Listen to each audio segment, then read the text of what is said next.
It's not that interesting.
Early post-war years, vials with Uncle Marco Palace and Thurston Dart. Jill Vlasto's productions of Handel operas planned and rehearsed here. In later years, many wonderful evenings of chamber music, and even I have been allowed to scrape my cello here from time to time. Yes. And of course, Dominic rehearsing his Noel Coward cabaret for May balls with Norman Hatforth. Dominic is going to recreate that for us this evening. Before we start, you'll be aware that not everyone is able to fit in the room at once. In fact, you can hear most of them downstairs. So there'll be a short break in the performance, about 20 minutes' time, and could you please, at that point, give way to others so that all get a chance to enjoy the performance. Firstly, would you please welcome hot foot off the plane from Miami in order to be with us tonight at the piano, Stuart Miles.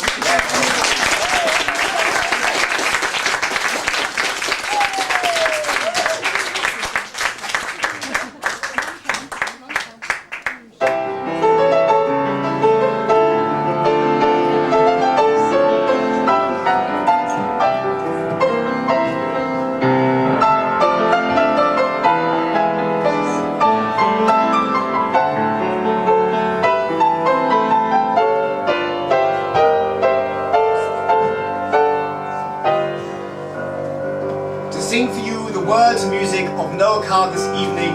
Would you please welcome Dominic Vlasto.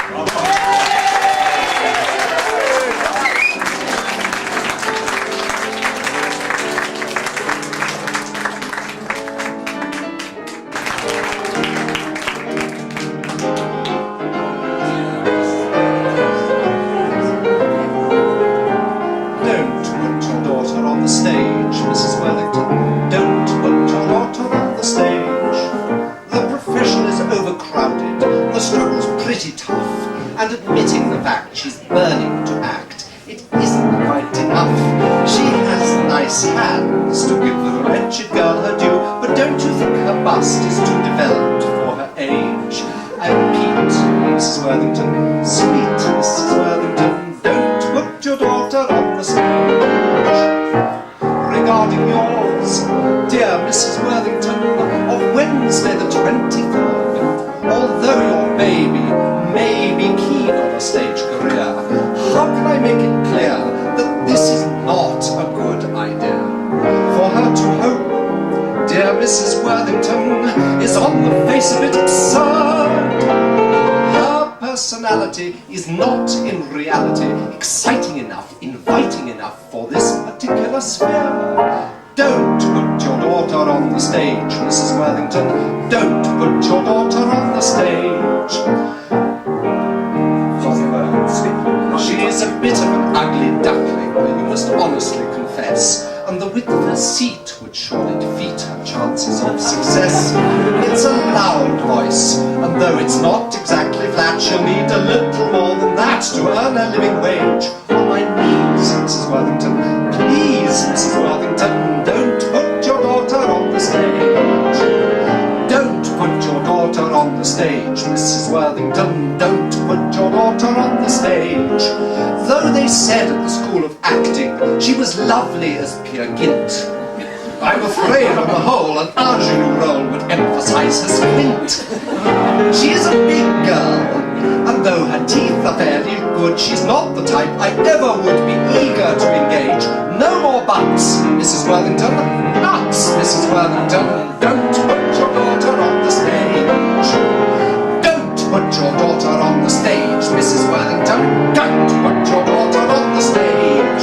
One look at her bandy legs should prove she hasn't got a chance. In addition to which, the son of a bitch can neither sing nor dance. She's a vile girl, and uglier than mortal sin. One look at her has put me in a tearing bloody rage. That sufficed, Mrs. Worthington. Christ, Mrs. Worthington, don't put your daughter on the stage. Here's another song, a very famous one of Cowards, but with the original Norman Hackforth accompaniment. It's a story about a rather disagreeable lady from South America.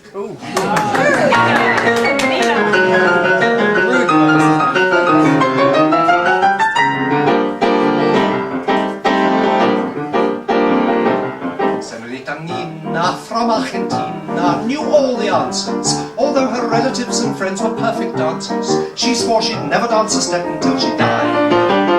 She said, I've seen too many movies, and all they prove is too idiotic. They all insist that South America's exotic, whereas it couldn't be more boring if it tried. She added firmly that she hated the sound of soft guitars beside a still lagoon. She also positively stated that she could not abide a southern moon. She said with most refreshing candor that she thought Carmen Miranda was subversive propaganda and should rapidly be shot, and that she didn't care a jot if people quoted her or not. She refused to begin when they requested it, and she made an embarrassing scene if anyone suggested it, for she detested it. Could be keen, that little Nina, on quite a number of very eligible men who did the rumba. When they proposed to her, she simply left them flat. She said that love should be impulsive and not convulsive, and syncopation had a discouraging effect on procreation, and that she'd rather read a book, and that was that.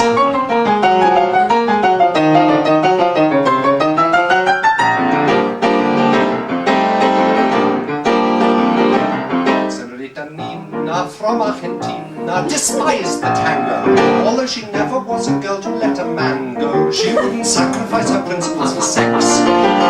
She looked with scorn on the gyrations of her relations who did the conga, and said that if she had to stand it any longer, she'd lose all dignity and wring their silly necks. She said that frankly she got colic from all their over-advertised romantic charms, and then she got more vitriolic and told them where to put their tropic palms. And she could not refrain from saying that their idiotic swaying and those damned guitars playing were an insult to her race, that she really couldn't face such international disgrace. She declined to begin the begin, though they besought her to, and in language profane and obscene she cursed the man who taught her to. She cursed Cole Porter too. From this it's fairly clear that Nina, in her demeanour, was so offensive that when the hatred of her friends grew too intensive, she thought she'd better beat it while she had the chance. After some trial and tribulation, she reached the station and met a sailor who had acquired a wooden leg in Venezuela. And so she married him because he couldn't dance. There surely never could have been a more irritating girl than Nina. They never speak in Argentina of this degenerate bambina who had the luck to find romance, but resolutely wouldn't dance.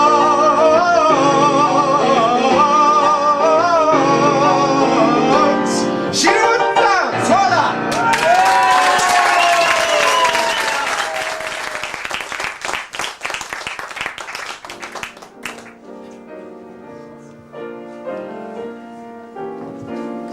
As a sort of musical farewell,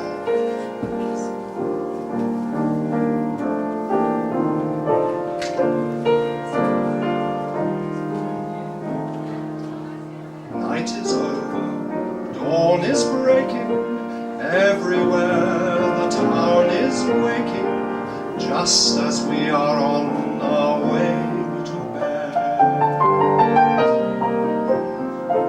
Lovers meet and dance a little, snatching from romance a little souvenir of happiness to keep.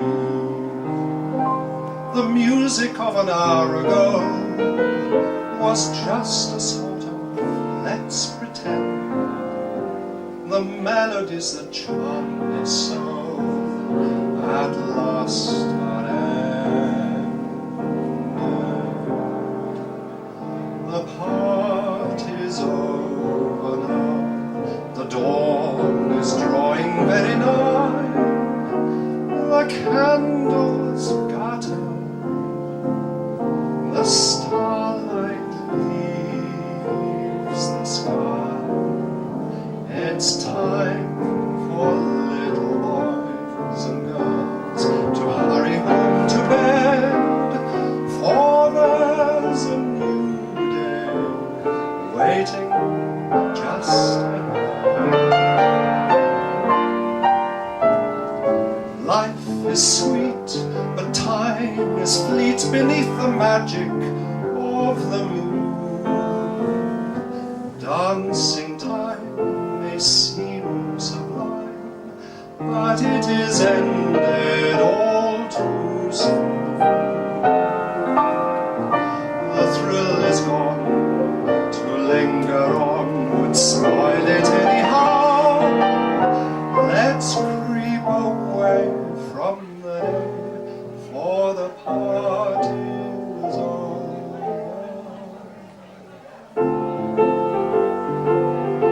Let's creep away from the day, for the party is over now.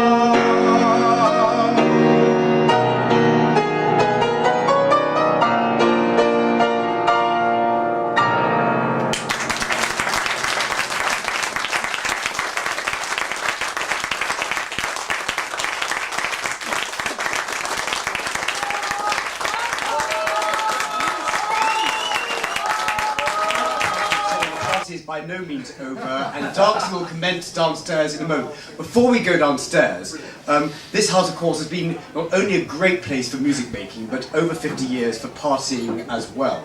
Right back to the days when Jill and Papa once transformed the whole of downstairs into a French restaurant and dressed up as waiter and waitress until much more recent years. And I certainly, as an undergraduate, and many others, had enormous hospitality in this wonderful house.